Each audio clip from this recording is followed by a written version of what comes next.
사연 읽어드립니다. 안녕하세요. 40대 남자입니다. 저에겐 어머니가 두 분이 계십니다. 한 분은 친어머니고 다른 한 분은 장모님이지만 친어머니 못지 않은 분이죠. 왜냐면 장모님이 어릴 적에 저를 키워주셨거든요. 장모님은 원래 저희 집 가사 도우미, 옛날 말로는 파출부셨습니다. 그땐 저희 집이 나름 동네에서 유명한 부잣집이었고 친어머니 몸이 굉장히 편찮으실 때라 집안일을 해줘야 할 파출부가 필요했거든요. 제가 아주 어릴 때부터 장모님은 저를 업어 키우셨고 제 대소변을 다 받아주던 분이셨어요. 하지만 제가 초등학교 들어갈 무렵에 아버지 사업이 망하면서 다른 곳으로 이사를 가야만 했고 어쩔 수 없이 파출부인 장모님을 해고시켰지만 장모님은 아유 우리 막내 불쌍해서 어떡해요. 사모님 몸이 아직도 편찮으신데 제가 돈 못 받아도 되니까 어디로 가는지 알려주세요 하실 정도로 우리 가족들과 끈끈한 정이 있던 분이셨죠. 그런데 몇 년간 한 달에 한 번씩 오셔서 청소도 해주시고 반찬도 해주셨었습니다. 우리 친어머니는 너무 고마워서 이 은혜를 뭘로 갚아야 하나 이러면서 장모님에게 감사를 표했고요. 하지만 아버지가 하시는 일이 더욱더 안 풀려서 끝내 우리 가족은 시골로 내려가야만 했죠. 자연스럽게 장모님과 연락은 끊겼고 세월이 지나니까 잊고 살게 되었습니다. 장모님을 다시 만나게 된 건 제가 강남에서 자동차 판매 사원으로 일할 때였습니다. 한눈에 봐도 귀티나는 부인이 들어오는데 어디서 많이 본 얼굴이더군요. 그리고 차를 구입하고 싶다면서 저와 이런저런 이야기를 나누는데 장모님 특유의 말버릇 아이고 라는 표현이 귀에 쏙 들어오는 겁니다. 그래서 혹시나 하는 마음에 사모님 원래 이런 질문 드리면 안 되는데 혹시 예전에 그 성북구 쪽에서 어떤 가족들과 지내지 않으셨나요? 그 가족 중에 막내 이름이 그러면서 제 이름을 말하니까 갑자기 자리에서 벌떡 일어나시면서 아이고 우리 막내 도련님이네 하며 엄청 반가워하시는 겁니다. 제 눈썰미가 맞았던 거죠. 그래서 제가 아니 어떻게 지내셨길래 이렇게 고급 옷에 이런 고급차를 사러 오셨어요? 하니까 옛날에 그 이 근처 그 수수깡 하려고 사둔 땅이 좀 있었는데 그게 확 올랐지 뭐야 이러는 겁니다. 인생은 한 방이라더니 그렇게 모인 돈은 또 돈을 낳고 말 그대로 강남 사모님이 되셨다면서 깔깔 웃으시더군요. 그러면서 실적에 도움이 되냐며 한 방에 고급차를 구입도 해주셨습니다. 말 그대로 든든한 지원군이 생긴 셈이죠. 그렇게 장모님 가족을 다시 만나게 됐습니다. 어릴 적에 두세 번 본 적이 있던 따님이 어느새 예쁘고 섹시한 숙녀로 자라있더군요. 장모님은 딸에게 오빠 기억나니? 엄마가 파출부 시절에 나한테 엄청 잘해주신 사모님 댁 그 도련님이야. 너무나도 옛날 과거를 편하게 말씀하시는 거예요. 저 같으면 지금 엄마가 파출부야? 이런 얘기 왜 해? 이렇게 짜증날 만도 한데 오히려 따님은 말씀 많이 들었어요. 우리 엄마가 늘 말씀하세요. 은혜 갚고 싶은 분들이라고요. 이러면서 저를 반갑게 맞이해 주셨습니다. 그 모습이 너무 예뻐 보이더군요. 그래서 자주 장모님네 집을 자동차 AS 해드린다는 핑계로 들락거렸고 자연히 따님에게 계속 저를 어필했습니다. 그렇게 우린 사귀게 되었고 그 사이에 우리 가족 간의 왕래가 다시 이어지게 됐죠. 무엇보다 기뻐한 건 어머니셨어요. 오래된 친구를 다시 만난 기분이라며 너무 행복해 하셨죠. 그리고 두 분은 자주 만나서 식사도 같이 하시고 자매처럼 친하게 지내셨어요. 그 후에 저는 결혼을 했고 제 등에 날개가 돋치는 기분이었습니다. 바로 장인 장모님 후광을 입게 됐거든요. 장인 장모님이 벼락부자는 됐지만 검소하고 겸손함이 몸에 배인 분들이라 그런지 주변의 지인들도 굉장히 점잖고 예의 바른 부자들이 많더군요. 흔히 말하는 갑질하는 사람이 없는 겁니다. 게다가 차를 사가면서도 징징대고 구시렁대는 사람도 없었고요. 정말 완벽했습니다. 이대로 판매를 하면 전국 판매왕 자리도 남의 자리가 아니라는 생각이 들 정도였으니까요. 근데 호사다마라는 말처럼 너무 잘 나가기 시작하니까 문제가 꼭 한 번은 터지더군요. 사실 지금의 아내를 만나기 전에 3년 정도 만났던 여자가 있었습니다. 근데 갑자기 이 여자가 애를 안고 매장에 나타난 거예요. 그것도 그 애의 아빠가 저라고 하는 겁니다. 3년 만에 나타난 전 여자친구의 애를 누가 자기 애라고 믿겠어요? 말도 안 되는 거죠. 저는 이게 무슨 짓이냐며 전 여자친구와 옥신각신 다퉜는데 다음날 장모님에게 전화가 오는 겁니다. 이서방, 자네 원래 이렇게 문란한 사람인가? 전 여자친구가 매장을 휘젓고 다녔다며? 그 말을 듣는 순간 장모님이 매장에 뿌락치를 심어놨다는 사실을 알게 됐죠. 저는 처가에 가서 진땀을 빼며 해명을 했습니다. 옆에서 아내는 울고불고 난리가 났고요. 장모님은 이번엔 믿어주겠지만 다시는 이런 일이 없길 바란다며 선을 확실하게 긋더군요. 솔직히 처음 보는 장모님의 냉철한 한마디에 가슴이 아팠습니다. 어릴 적부터 저를 봐주셨고 늘 제 편에서 이야기를 해주시던 분이 정말 사무적으로 선을 싹 긋는데 기분이 나쁜 게 아니라 실망감을 안겨드린 것 같아서 마음이 아팠습니다. 게다가 이 사실을 우리 엄마에게도 말씀을 하셨는지 엄마는 저를 붙잡고 사돈 어른의 기분을 상하게 하면 어떡하니? 너가 처신을 잘했어야지. 이게 무슨 짓이야? 하며 꾸중을 크게 듣게 됐습니다. 잃어버린 점수를 만회하려고 백방으로 노력을 했고 한두 달 지나니까 장모님도 화가 많이 누그러지신 것 같더군요.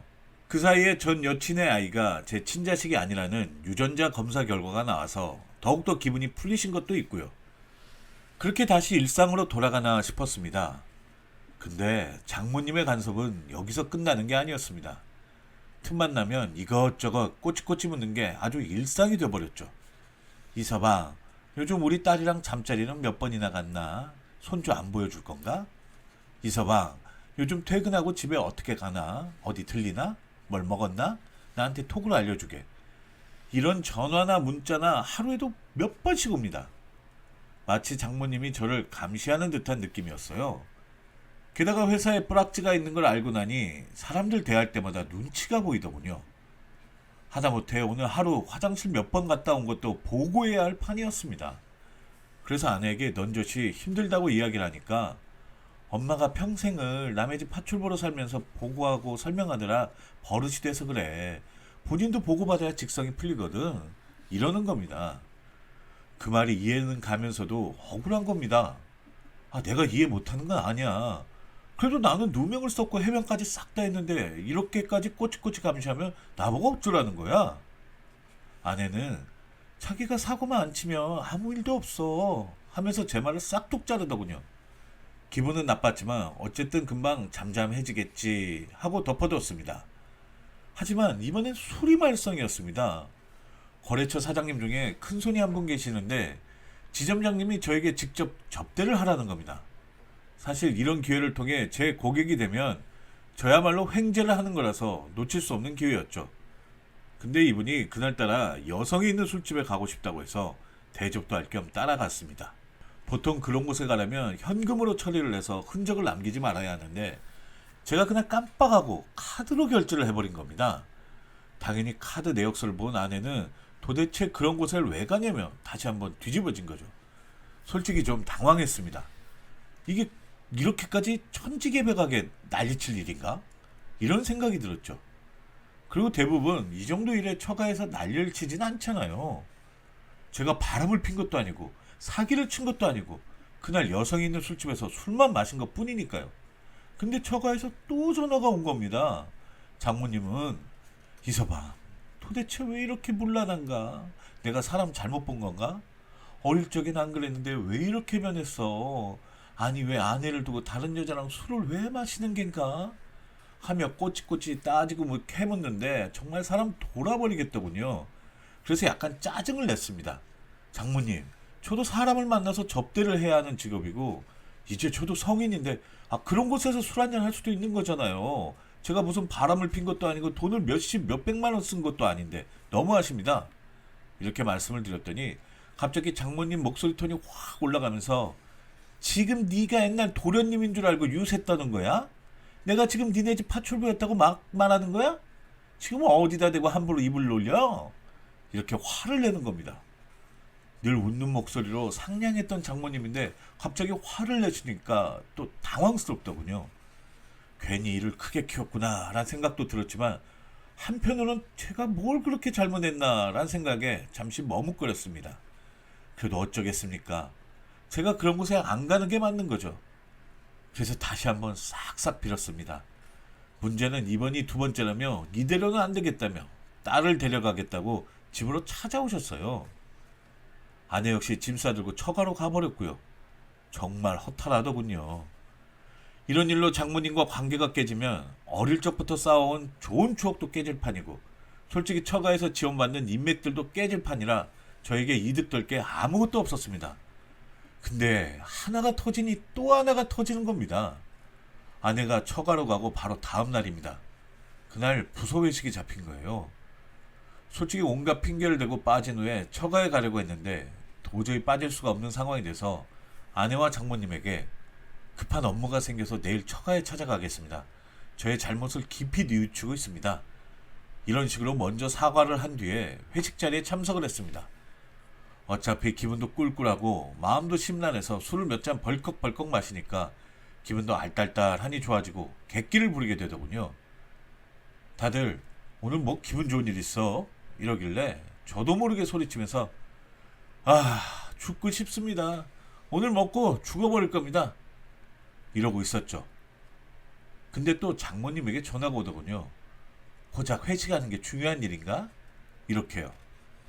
그러면서 장모님이 또 하시는 말씀이 지금 우리 딸 성병에 걸렸네. 자네 어디서 무슨 짓을 하고 다녔길래 이런 병을 우리 딸에게 옮기는 겐가? 당장 이리로 와! 이러면서 전화를 끊어버리시더군요. 너무 황당했습니다. 며칠 전 아내랑 잠을 자긴 했지만 그 전에도 그 이후에도 어떤 누구와도 이상한 짓을 한 적이 없거든요. 또 누명을 쓰는 기분이니라 자리에서 벌떡 일어나서 부서운 민 상사들에게 소리쳐서 말했습니다. 여기서 누가 뿌락치인지 모르겠지만 나중에 두고 봅시다. 이러고 처가로 택시 타고 달려갔어요.